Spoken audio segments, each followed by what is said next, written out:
right, so this is going to be the movie review. This one's called Passport for a Corpse, 1962. I'm giving it 4 out of 5 stars. I thought it was pretty decent. At first, I thought it was going to be like a early Godard film that didn't have his political influence in it. But this is an Italian flick, kind of art house. They're calling it a drama thriller, but somebody said that it was more like a horror film on IMDb. I thought it was kind of long for this kind of film, an hour and 33 minutes. It's got a lot of banal scenes. A lot of the movie is just the Italian guy trying to escape from the morgue. It only has 41 ratings on IMDb. Are you kidding me? Talk about an obscure flick.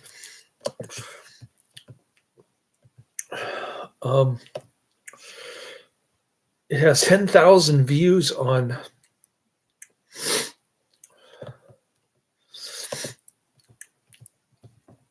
YouTube.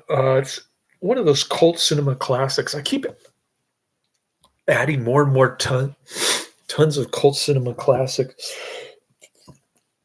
And my list is so long right now.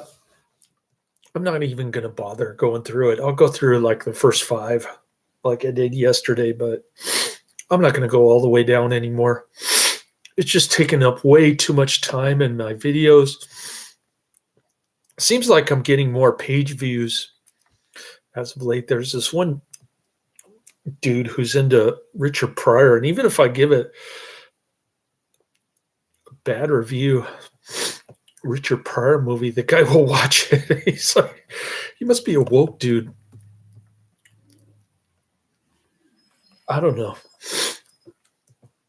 Anyways, a payroll heist gang member must survive in a coffin and then the morgue. That's what it says on Cult Cinema Classics. And IMDb, they just copied and pasted it. There's not even a Wikipedia page for this thing. It gets a 6.5 out of 10. I'm rating it higher, 4 out of 5 stars. The original title is La Scia Passare per il Morto.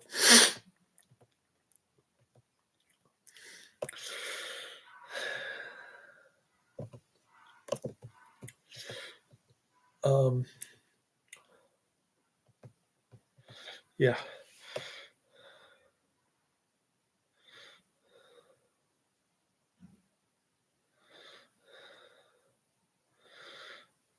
I'm not sure where this takes place. I think it's like the Swiss Alps.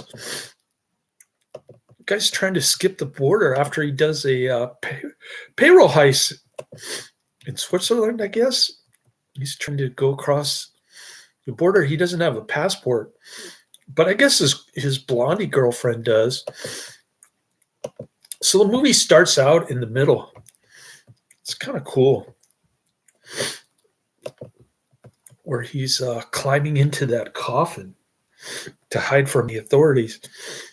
He tries to keep the screw loose so that he can unscrew it later. But by the time the coffin arrives in the morgue, he's trapped in this freezer, this deep freezer with this heavy door, and keeps burning money to stay warm. Kind of an interesting concept. I don't think I've ever seen that before. He says, I'd rather be poor than dead. Anyways, it's kind of a bleak movie and very slow paced, but I still dug the scenes where he's hallucinating the morgue and also on the road. That was pretty cool. The The background music noise, whatever you want to call it, was pretty decent. And I don't know. I kind of had a liking to this, but I thought it could have been better. It wasn't as bad as The Crush, but it was pretty good. I don't know. I thought it was decent. Let's see. It says one user. I think I can give you a better synopsis here from this user, Copycat1025. This December 11th, 2003 on IMDb featured review. There are only 2 user reviews. This one is the better one, I think. It says, effective crime thriller with touches of horror. I recently got the chance to watch this one, which is usually packaged as a crime thriller. I think they packaged it as a drama thriller, but okay, crime thriller. Yes, yet it is also quite effective as a horror film. I consider this one of the 2 best Ghiarrazzo films I've seen so far. The other one being La Mano Spatata delle Leghe. Part of my Italian. I haven't seen that one. Alberto Lupo plays a criminal who, with a partner, attacks a van loaded with banknotes. During a shootout with the guards, his partner is killed, and Lupo tries to make it over the French border by hiding in a coffin. Unexpectedly, he ends up trapped in an icy cold morgue. This film has some powerful moments and really displays Lupo's acting talents. I never thought Lupo was a good actor until I saw this film, which showed me that I had been wrong as well. This is a wonderful debut for director Mario Ghiarrazzo. With an almost non-existent cast, Ghiarrazzo concentrates almost entirely on Lupo's predicament, and we feel his desperation as the tension builds to the climax. I didn't really care for the ending, really. But the rest of the movie was pretty good. The English language print of this film is supposed to be cut pretty deeply, but the version I saw was the uncut Italian release. Maybe the uncut Italian release is better than this. I don't know. Hard to say. But anyways, pretty cool flick. I won't say highly recommended or check it out, but there's one critic review on here.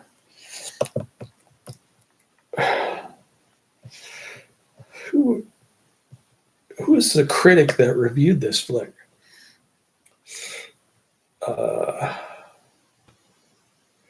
Cinema Italiano Database, Carlo Giustiniani? Pardon my French. Yeah. I'll post the I post the review from the critic on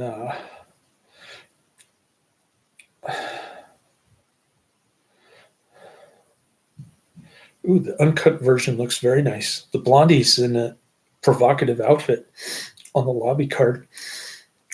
I post the link to the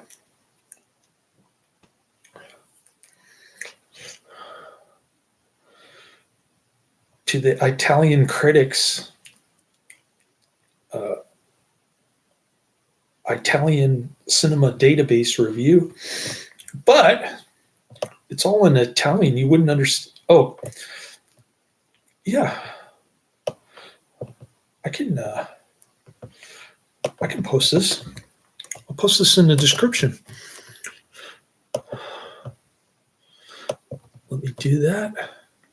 And then I'll go down my list. 5. Check out Italian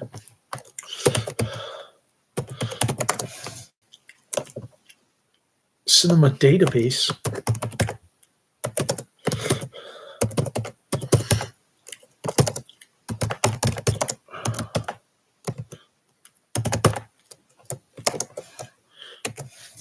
There we go. It is in English. I thought it was in Italian. Anyways, they're calling it Pass for the Dead, 1962. That might be the loose translation of the Italian original title. It's they're comparing it to Asphalt Jungle, which is better at film noir. Anyways, I did energy drink for the first time. I try to do it 3 hours earlier every Friday so that I can actually get some sleep when I get home tomorrow morning.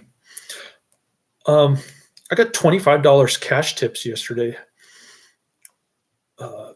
That Michelle lady was back, and I filled up her tires, but she only had 15 PSI in her right front tire and only 25 PSI in her right back tire. So I filled them up to 35 and 38 respectively. And one of the newer tenants was upset because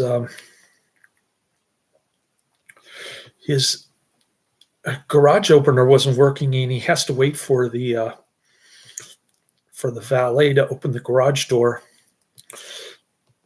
So I told him to go to the front desk, and the front desk didn't want to help him. And then he got irritated, and he didn't tip me like he said he would, or that he kind of implied that he was going to tip me if I could resolve it for him. But I didn't, because the front desk dude didn't want to do his job. So I got the front desk dude in trouble today, Eric. He probably hates me now. Anyways, next up is Black Dragons. Then I got Cyborg Cop 2, Drums of the Desert, and Santa Fe Trail. Black Dragons, 1942, Cyborg Cop 2, Drums of the Desert, 1940, and Santa Fe Trail, 1940. And then I've got It Lives by Night. Finally get down to one of my AIP thingamabobbers. All right. So like I said, my list is way too long. I'm not going down every single item. You probably already know what's coming down the pike if you're like an Adrian or a Professor Quiz. You just don't know what's at the bottom because I added like 30 of them in 15 minutes. Anyways, it would take me forever to go down the entire list. I'm not going to do that anymore going forward. Oh, Andy Keyshore is in the chat room. He says, hi. Hi, Andy Keyshore. He makes it short and sweet, just like Jeff Jaffe. He just says, hi. Well, I've got two people in the chat room. I don't know who the other person is, but I guess I'll end this video and I'll watch Black Dragons. Laters.